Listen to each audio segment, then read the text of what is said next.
آشا academy Mumbai اور حیا charitable and welfare society Mumbai with seven sky events presents آج کا یہ مشاعرہ. اس مشاعرے کے تعلق سے جس نشیب و فراز سے، جن مشکلات سے آرگنائزرز گزرے ہیں، یا عموماً مشاعرے کو ترتیب دینے میں جو دشواریاں پیش آتی ہیں، اس کے تعلق سے تفصیلی گفتگو آپ لوگوں تک پہنچ چکی ہے. کچھ مہمانان بالکل قریب ہیں.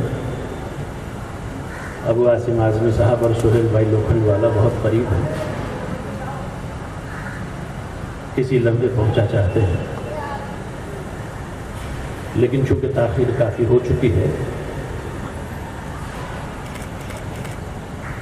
اس لیے مشاعرے کا باقاعدہ آغاز کر دینا چاہتے ہیں. اور افتتاح کے لیے مجھ سے کہا گیا ہے، یہ میری خوش نصیبی ہے کہ چند کلمات میں آپ لوگوں کے سامنے کہہ رہا ہوں. کچھ شخصیات جو اسٹیج پر ہیں اور کچھ بہت اہم شخصیات جو سامنے ہیں،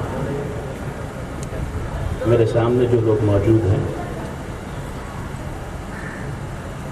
اسٹیج پر بیٹھے ہوئے شعراء کرام، مہمانان، میرے سامنے بیٹھے ہوئے بڑی مقتدر، مستند، معتبر شخصیات میرے سامنے بھی موجود ہیں. اس وقت اس سچویشن کو دیکھ کر مجھے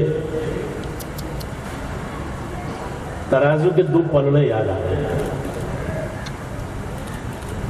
ایک پلڑے میں کچھ سامان رکھا جاتا ہے، دوسرے پلڑے میں وزن رکھا جاتا ہے، اور جو پلڑا زیادہ وزندار ہوتا ہے وہ نیچے کی طرف جھکا ہوا ہوتا ہے، اور اس پلڑے کے وزن کی وجہ سے دوسرا پلڑا اپنے مقام سے تھوڑا اوپر ہو جاتا ہے. تو یہ جو اسٹیج کی پوزیشن ہے، یہ آپ لوگوں کی محبتوں، آپ لوگوں کے وزن کی وجہ سے، جو آپ لوگوں نے سنبھالا ہوا ہے، اس کی وجہ سے یہ اسٹیج تھوڑا سا اونچا ہو گیا ہے. اس میں سب سے زیادہ اہم کردار آپ لوگوں کا ہے.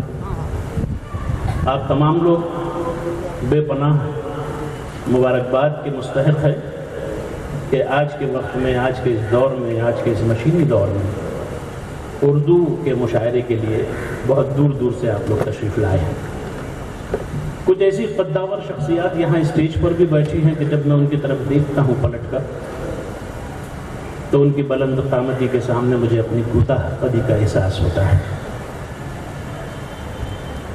اور فخر بھی محسوس ہوتا ہے اس بات کا کہ میں آج یہاں ان کے سامنے موجود ہوں، ان کے ساتھ موجود ہوں. خواتین کا اردو ادب میں بہت اہم کنٹریبیوشن ہے، حصہ ہے ان کا بھی. ایک وقت تھا جب بمبئی میں 31 دسمبر کو مستقل خواتین مشاعرے ہوا کرتے تھے رنگ بھون میں، ہم لوگ اسے آرگنائز کرتے تھے. اس کے پیچھے مقصد یہ ہوتا تھا کہ ہمارے نوجوان بچے جو 31 دسمبر کی رات کو مختلف قسم کے الگ الگ پروگراموں میں الجھے رہتے تھے، ان تمام لوگوں کو اردو کے مشاعرے میں بلا کر ادب کے تعلق سے بہت ساری چیزیں ان کو سیکھنے اور سمجھنے اور سننے ملتی تھی. کئی سال تک یہ سلسلہ چلتا رہا. اسی دوران لتا حیا سے ہماری ملاقات غالباً ارلی 90s میں 92 93 لتا حیا صاحبہ سے پہلی ہماری ملاقات وہاں ہوئی. 2 قطعات انہوں نے وہاں اس وقت پڑھے تھے جو آج تک مجھے یاد ہیں، ایک اردو کے تعلق سے اور ایک ہماری قومی ہم آہنگی کے تعلق سے.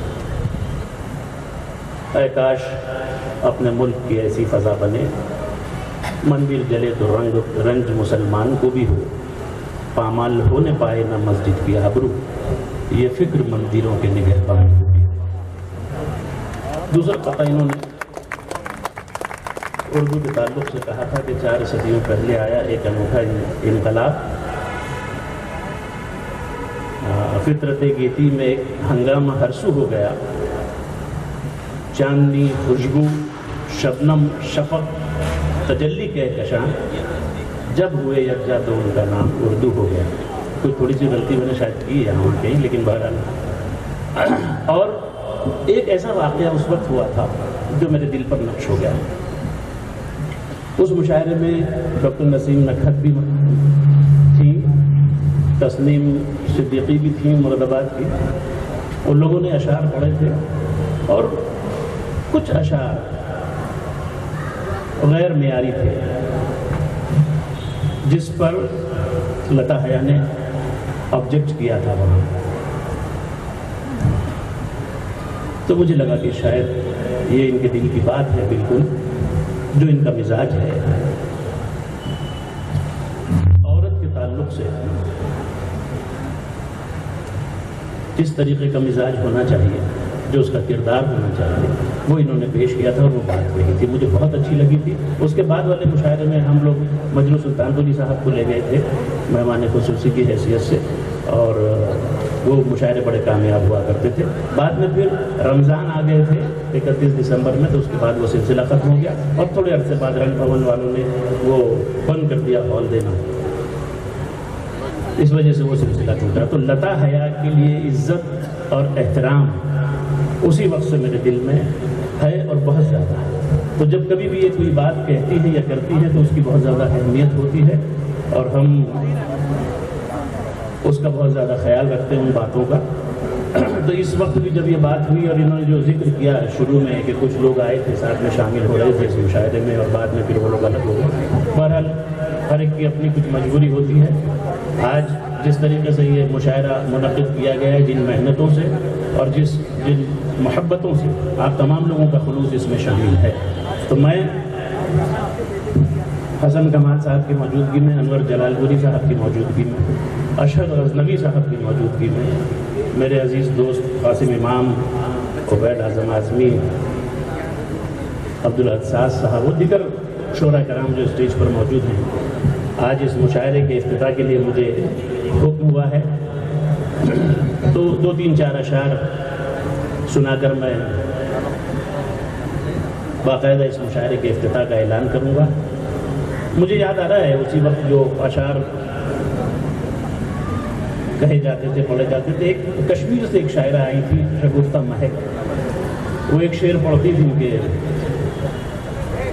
ہم تو دشمن کو بھی شائستہ سزا دیتے ہیں، جلیس بھائی، ہم تو دشمن کو بھی شائستہ سزا دیتے ہیں، وار کرتے نہیں نظروں سے گرا دیتے ہیں۔